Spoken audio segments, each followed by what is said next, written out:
जोहार साथियों, मैं मुकेश बिरुआ। उड़ीसा का चुनाव बहुत ही ज़्यादा परिवर्तन लेकर इस बार आया है।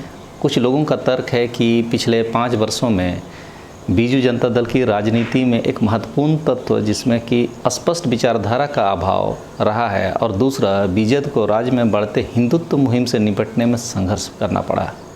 ये दो आइडिया संगठन के रूप में काम करने वाले लोगों के नज़र में आया। अब पूरे देश भर का ध्यान उड़ीसा के आम चुनाव के नतीजों ने खींचा है, जिसमें भाजपा ने 21 लोकसभा सीटों में से 20 पर आश्चर्यजनक जीत हासिल की और पहली बार राज्य विधानसभा में बहुमत भी हासिल किया। राजनीतिक तौर पर अधिकतर लोगों का मानना है कि यह पांडियन प्रभाव है, इफेक्ट तत्कालिक कारण से हुआ है। जो नवीन पटनायक के उत्तराधिकारी के तौर पर सामने आए, वह उड़ीसा के ना होकर बाहर के थे, तो उड़ीसा गौरव को बाहरी पांड्यन से नवीन पटनायक भरना चाहते हैं। इसे उड़ीसा गौरव से छेड़छाड़ के रूप में प्रचारित किया गया, तो यह एक तरह से तत्कालिक कारण बना। दूसरा, नवीन पटनायक के विरुद्ध सत्ता विरोधी लहर थी। तीसरा, पटनायक जी का गिरता स्वास्थ्य, और चौथा रहा मोदी का प्रभाव। इन सब कारणों से बीजेपी उड़ीसा में सफल हुई। अब मैं उड़ीसा के राजनीतिक परिदृश्य में आरएसएस संगठन की पैठ के बढ़ते प्रभाव को यहाँ रेखांकित करूँगा, क्योंकि लोगों ने चाहे अनचाहे इसे अनदेखा कर दिया। इसके गतिविधियों से हिंदुत्व विचारधारा को आंदोलन में बदला गया। उसे हम यहाँ समझने का कोशिश करेंगे। एक अच्छा रिपोर्ट द वायर में छपा है, जिसे आशीर्वाद मिश्रा और राजेश वेंकट सुब्रमण्यम ने संकलित किया है। आप विस्तार से समझने के लिए उसे पढ़ सकते हैं उनके साइट पर। उड़ीसा में सरस्वती शिशु मंदिर स्कूल श्रृंखला और उससे जुड़े बुनियादी ढांचे के माध्यम से व्यापक आरएसएस नेटवर्क द्वारा समर्थित हिंदुत्व वैचारिक परियोजना ने राज्य की राजनीति में एक महत्वपूर्ण और स्थायी बदलाव लाया। ये कोई संयोग नहीं है कि नए मुख्यमंत्री मोहन चरण मांझी ने इसी स्कूल श्रृंखला में एक शिक्षक के रूप में अपना कैरियर शुरू किया था, और शपथ लेने के कुछ दिन भीतर ही आरएसएस के एक कार्यक्रम में वो नजर आए। ज्ञात हो, आरएसएस की शिक्षा शाखा, जिसे विद्या भारती के नाम से जाना जाता है, इनका पूरे भारत में स्कूलों का एक विशाल नेटवर्क है। अनुमानतः 2023 तक 12,754 औपचारिक स्कूल, जिसमें 32,52,896 बच्चे शिक्षा ले रहे हैं। इसके अलावा 12,000 से अधिक अनौपचारिक स्कूल एक ही संरचना के तहत चलाए जाते हैं। ये संस्थान किंडरगार्टन से लेकर उच्च माध्यमिक स्तर तक की शिक्षा देते हैं, जिनमें से कुछ ग्रेजुएशन की पढ़ाई भी प्रदान करते हैं। शिक्षा का माध्यम राज्य के अनुसार ये लोग अलग अलग होता है। कुछ स्कूल अंग्रेजी माध्यम के सीबीएसई पाठ्यक्रम का पालन करते हैं, लेकिन अधिकांश राज्य बोर्डों से संबद्ध स्थानीय भाषाओं का ही उपयोग करते हैं। विद्या भारती पूर्वी और मध्य भारत के आदिवासी क्षेत्रों में 1,000 से ज़्यादा स्कूल चलाती है, जिनमें से कई में आवासीय सुविधाएं भी है। देश के 127 सीमावर्ती जिलों में 211 स्कूल चलाती है, और राष्ट्रीय हित में और भी स्कूल खोलने की योजना बना रही है। रक्षा मंत्रालय ने निजी संस्थानों के साथ साझेदारी में 100 सैनिक स्कूल चलाने की योजना बनाई है, और इनमें से 42 विद्या भारती को आवंटित किए जा चुके हैं। आप एक मेरे वीडियो में देख सकते हैं। उड़ीसा में विद्या भारती की राज्य इकाई को शिक्षा विकास समिति कहा जाता है। इसके स्कूल उड़ीसा के माध्यमिक शिक्षा बोर्ड, राज्य के सरकारी बोर्ड से संबद्धता में संचालित होते हैं, और शिक्षा का माध्यम विशेष रूप से उड़िया है। यह स्कूल कक्षा 8 तक एक स्वतंत्र पाठ्यक्रम संरचना का पालन करते हैं, जो सरकार द्वारा निर्धारित पाठ्यक्रम से अलग है, और फिर मैट्रिक परीक्षा के लिए बोर्ड के पाठ्यक्रम का पालन करते हैं। पाठ्यक्रम में कक्षा 8 तक नैतिक अध्ययन, वैदिक गणित और शारीरिक व्यायाम जैसे अनिवार्य विषय शामिल हैं। इसके अतिरिक्त संस्कृत और हिंदी को तीसरी कक्षा से अनिवार्य विषयों के रूप में पढ़ाया जाता है। श्रृंखला में प्रत्येक स्कूल की वास्तुकला एक समान है, जिसमें भगवा रंग की दीवारें और शिक्षकों और छात्रों दोनों के लिए एक समान ड्रेस है। लगभग सभी स्कूलों में भगवा ध्वज थामे भारत माता की तस्वीर प्रमुखता से लगाई जाती है। साथ ही उड़ीसा में स्कूल का आदर्श वाक्य भी लिखा होता है। उनकी वेबसाइट पर उपलब्ध इस आदर्श वाक्य का अंग्रेजी से हिंदी अनुवाद इस प्रकार है: एक ऐसी राष्ट्रीय शिक्षा प्रणाली विकसित करना जो युवा पुरुषों और महिलाओं की एक ऐसी पीढ़ी निर्माण करने में सहायक हो जो हिंदुत्व के प्रति समर्पित हो और देशभक्ति की भावना से ओतप्रोत हो, शारीरिक, मानसिक और आध्यात्मिक रूप से पूर्ण रूप से विकसित हो, जीवन की चुनौतियों का सफलतापूर्वक सामना करने में सक्षम हो, हमारे उन भाइयों और बहनों की सेवा के लिए समर्पित हो जो गांव, जंगलों, गुफाओं और झुग्गी झोपड़ियों में रहते हैं तथा वंचित और बेसहारा हैं, ताकि वे सामाजिक बुराइयों और अन्याय की बेड़ियों से मुक्त हो सकें और इस प्रकार समर्पित होकर एक सामंजस्यपूर्ण, समृद्ध और सांस्कृतिक रूप से समृद्ध राष्ट्र के निर्माण में योगदान दे सकें। ये उन लोग के साइट पर ऐसा ये कोटिंग लिखा हुआ है। उड़ीसा में इस स्कूल प्रणाली ने गरीब और निम्न मध्यम वर्ग के परिवारों के बच्चों को सफलतापूर्वक आकर्षित किया और खुद को सरकारी स्कूलों के लिए एक प्रमुख आदर्श विकल्प के रूप में स्थापित किया है। कम फीस यानी कि कस्बों और ग्रामीण क्षेत्रों में लगभग 200-300 रुपये प्रति माह और शिक्षकों का एक समर्पित पूल है जो न्यूनतम वेतन से भी कम कमाने के बावजूद उससे जुड़े हुए हैं, और वहाँ छात्र और शिक्षक के बीच का अनुपात जो आरटीई एक्ट के अधीन है वो है 30 छात्रों पे एक शिक्षक, तो ये लोग 18 छात्रों पे एक शिक्षक देते हैं। तो छात्रों को ये आकर्षित करने में महत्वपूर्ण भूमिका निभाते हैं ये आंकड़े। वर्तमान में उड़ीसा भर में इन स्कूलों में लगभग 4 लाख छात्र नामांकित हैं। यह प्रणाली राज्य की मैट्रिकुलेशन परीक्षाओं में शीर्ष 100 स्थानों में से 70% से अधिक को लगातार हासिल करने का दावा करती है, जो प्राथमिक शिक्षा में अग्रणी होने का दावा करती है। यह ध्यान देने योग्य है कि स्कूल अपने दैनिक कार्यों में हिंदुत्व विचारधारा को शामिल करने में कोई कसर नहीं छोड़ते हैं। स्कूलों और शाखाओं के बीच मजबूत संबंध है। स्कूल का भौतिक बुनियादी ढांचा मुख्य रूप से स्थानीय क्षेत्र में संघ परिवार की विभिन्न गतिविधियों के लिए आधार शिविर के रूप में कार्य करता है। अक्सर शिक्षक जो समर्पित पूर्णकालिक स्वयंसेवक होते हैं, स्कूल के समय के बाद कक्षाओं का उपयोग रहने के लिए करते हैं। शिक्षण के अलावा वह स्कूल के समय के बाहर शाखाएं और अन्य संगठनात्मक गतिविधियां संचालित करते हैं। स्कूल का बुनियादी ढांचा जो आमतौर पर कुछ अपवादों को छोड़कर स्कूल के स्वामित्व में होता है, का उपयोग विभिन्न संगठनात्मक गतिविधियों के लिए किया जाता है। चुनाव के दौरान यह भारतीय जनता पार्टी के सदस्यों सहित विभिन्न संसाधनों को समायोजित करता है। छात्रों से एकत्र की गई मासिक फीस स्वयंसेवकों के भोजन और यात्रा व्यय को कवर करने के लिए इस्तेमाल की जाती है। गुरु पूर्णिमा उत्सव के दौरान भारत माता और सामाजिक सेवा के नाम पर जनता, निवासियों, अभिभावकों और छात्रों से योगदान एकत्र किया जाता है, जो संघ परिवार के कोष में जाता है।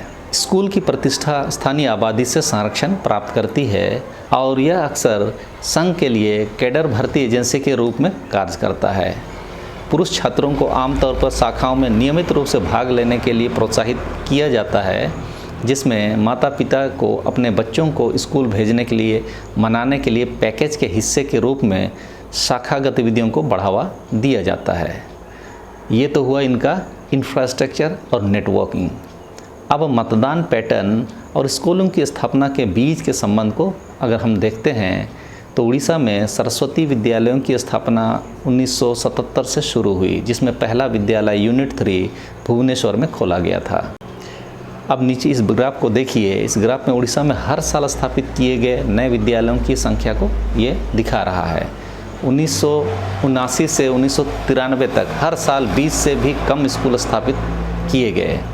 हालांकि 1997 से 2012 तक यह दर काफ़ी बढ़ गया और हर साल 40 से ज़्यादा और कभी कभी 60 विद्यालय भी स्थापित किए गए। यह डेटा SBS वेबसाइट पर उपलब्ध है। संघ परिवार के राजनीतिक मोर्चे भाजपा के राजनीतिक इतिहास का विश्लेषण करने पर ग्राफ में दिखाए गए रुझानों के बारे में हमें जानकारी मिलती है। 1982 में हिंदुत्व आंदोलन चरम पर था, जिसकी परिणति 6 दिसंबर को बाबरी मस्जिद के कुख्यात विध्वंस के साथ हुई। आश्चर्य की बात नहीं है कि 1987 से 1991 तक तीव्र वृद्धि के साथ उस वर्ष उड़ीसा में कोई नया स्कूल स्थापित नहीं किया गया। ग्राफ में पहली बार एक गिरावट आप देखते हैं। यह दर्शाता है कि 1992 में संसाधनों और प्रयासों को सांप्रदायिक परियोजना की ओर मोड़ दिया गया था, जिसका प्रमाण बाबरी मस्जिद विध्वंस के लिए कार सेवकों की व्यापक लामबंदी है। इसके बाद 1995-96 में स्कूलों की संख्या में एक गिरावट आई। 1994 में 27 स्कूलों से गिरकर 1996 में 0 हो गई। यह अवधि लोकसभा चुनाव के साथ मेल खाती है, जिसके दौरान उड़ीसा में भाजपा का वोट शेयर 1991 में 9.7% से बढ़कर 1996 में लगभग 16% हो गया। फिर से स्कूलों के मानव संसाधन और वैचारिक फोकस को भाजपा के चुनावी प्रयासों का समर्थन करने के लिए पुनर्निर्देशित किया गया। एक और गिरावट 1998 में लोकसभा चुनाव के दौरान हुई, जब भाजपा के बीजू जनता दल के साथ गठबंधन करके राज्य की 21 में से 7 सीटें जीती। 2000 और 2001 में स्कूलों की संख्या में फिर गिरावट आई। इसमें स्कूलों की संख्या 70 प्रतिवर्ष से घटकर सिर्फ 4 रह गई। यह चुनाव के समय हुआ जब भाजपा ने उड़ीसा में 9 लोकसभा सीटें जीती। इसके बाद स्कूलों की संख्या में लगभग एक दशक तक लगातार वृद्धि हुई। 2003 और 2008 दोनों चुनावी वर्ष में मामूली गिरावट के साथ 2010 में यह चरम पर पहुंच गई। 2014 चुनाव से एक साल पहले 2013 में ग्राफ में फिर से गिरावट देखने को मिला, जब भाजपा ने अभूतपूर्व 18.02% वोट शेयर हासिल किया। 2019 के चुनाव से एक साल पहले 2018 में फिर 0 स्कूल यानी सारी मानव संसाधन चुनाव तैयारी में लगा दिया गया, जैसा कि दोनों चार्टों से पता चलता है। उड़ीसा में विधानसभा और संसदीय दोनों चुनाव में भाजपा के वोट शेयर में लगातार वृद्धि हुई। लोकसभा चुनाव में भाजपा को मिले वोटों के प्रतिशत और स्थापित स्कूलों की संख्या में तेज गिरावट के बीच में आप स्पष्ट संबंध देख सकते हैं कि जब स्कूलों की संख्या गिरी तो इधर जरूर चुनाव रहे होंगे। तो इस चुनाव अवधि के दौरान भाजपा को मजबूत करने में एक आधारभूत भूमिका इन संगठनों के इंफ्रास्ट्रक्चर ने निभाई है। विद्या भारती की वेबसाइट के डेटा से पता चलता है कि प्रति 10,000 जनसंख्या पर 90.53 छात्रों के अनुपात के साथ उड़ीसा तीसरे स्थान पर है, जो केवल उत्तराखंड और छत्तीसगढ़ से ही पीछे है। यानी कि वहाँ भी आरएसएस की बहुत सारी इकाइयाँ हैं और बहुत सारे छात्र उसमें इनरोल्ड हैं। यह उच्च नामांकन अनुपात उड़ीसा में विद्या भारती स्कूलों की महत्वपूर्ण पैठ और प्रभाव को प्रदर्शित करता है, जो राज्य के आरएसएस से जुड़े शैक्षिक नेटवर्क की मजबूत पकड़ को दिखाता है।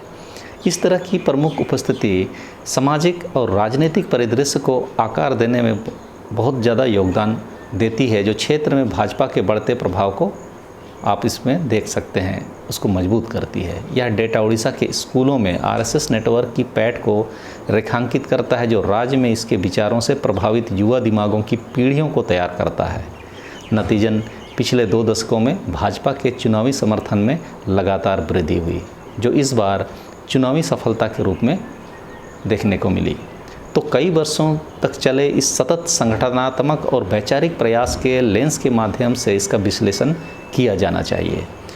2000 और 2008 तक बीजू जनता दल और भाजपा गठबंधन सरकार के दौरान आरएसएस का प्रभाव बहुत ज़्यादा बढ़ा, लेकिन इसी बीच कंधमाल दंगों के कारण भाजपा से नवीन पटनायक अलग हो गए, ये कहते हुए कि मेरे शरीर की हर हड्डी धर्मनिरपेक्ष है। राज्य में 2.17% मुस्लिम और 2.11% ईसाई हैं। जगन्नाथ पूजा के इर्द गिर्द केंद्रित यह एक हिंदू बहुल राज्य है। प्रारंभिक वर्षों के दौरान आरएसएस को विभिन्न आंतरिक विरोधाभासों के कारण हिंदुत्व विचारधारा को बढ़ावा देने में कठिनाइयों का सामना करना पड़ा। हालांकि समय के साथ इसने इन चुनौतियों पर काबू पाने के लिए रणनीतिक रूप से खुद को ढाल लिया। कांग्रेस के भीतर भी एक गुट था जिसका हिंदू महासभा से जुड़ाव था। उसने अप्रत्यक्ष रूप से आरएसएस का समर्थन किया, जिससे उड़ीसा में इसकी स्थापना को मदद मिली। राज्य में हिंदुत्व विचारधारा का तेजी से विस्तार मुख्य रूप से सांप्रदायिक दंगों के बाद हुआ, जो उड़ीसा के राजनीतिक परिदृश्य में पहले कभी नहीं देखा गया। वही घटनाएं एक्चुअली गेम चेंजर साबित हुई। ईडी और सीबीआई जैसी केंद्र सरकार की एजेंसियों के कारण बीजेडी को भाजपा के साथ जाने पर मजबूर तो किया, लेकिन एक मत यह भी था कि बीजेडी की रणनीति का उद्देश्य राज्य और केंद्रीय चुनाव के बीच अपने मतदान पैटर्न में तेजी से भिन्न मतदाताओं को अलग थलग करने से बचाना था, जिससे एक साथ नवीन और मोदी का समर्थन मिल सके। अब इस रणनीति के अनुसार बीजेडी ने आध्यात्मिक राजनीतिक दृष्टिकोण अपनाया, जिसमें राज्य की राजनीति में नरम हिंदुत्व का रुख उसने किया। इस दृष्टिकोण के तहत राज्य सरकार ने क्षेत्रीय मंदिर राजनीति में शामिल होने में कोई कसर नहीं छोड़ी, जिसका उदाहरण पुरी में जगन्नाथ मंदिर के जीर्णोद्धार में 1000 करोड़ रुपए की लागत लगाई गई। साथ ही संबलपुर समाली मंदिर और गंजम जिले के तारा तारिणी मंदिर में भी इसी तरह की पहल की गई। चुनाव से पहले के वर्ष में उड़ीसा भर में मंदिरों और अन्य धार्मिक स्थलों के जीर्णोद्धार के लिए भी महत्वपूर्ण वित्तीय आवंटन किए गए थे। यहीं पर एक तर्क आया कि पिछले 5 वर्षों में बीजेडी की राजनीति में स्पष्ट विचारधारा का अभाव रहा है। बीजेडी ने राज्य में इस बढ़ते हिंदुत्व प्रभाव से निपटने के लिए संघर्ष किया। क्षेत्रीय दलों ने भी अपना दबाव बनाया, तो अंत में यही निष्कर्ष निकल कर आ रहा है कि किसी भी विपक्षी राजनीतिक ग्रुप को राज्य में आरएसएस के प्रभाव का मुकाबला करना होगा, जो एक वैचारिक युद्ध के मैदान के लिए मंच तैयार करता है। भविष्य की गतिशीलता यह बताएगी कि बीजेडी, नवीन पटनायक और फिर से संगठित हो रहा कांग्रेस 2024 के बाद इस जटिल राजनीतिक मैदान को कैसे पार करती है। आपको यह रिपोर्ट कैसी लगी, कमेंट बॉक्स में ज़रूर बताएं। सबों को धन्यवाद। जोहार।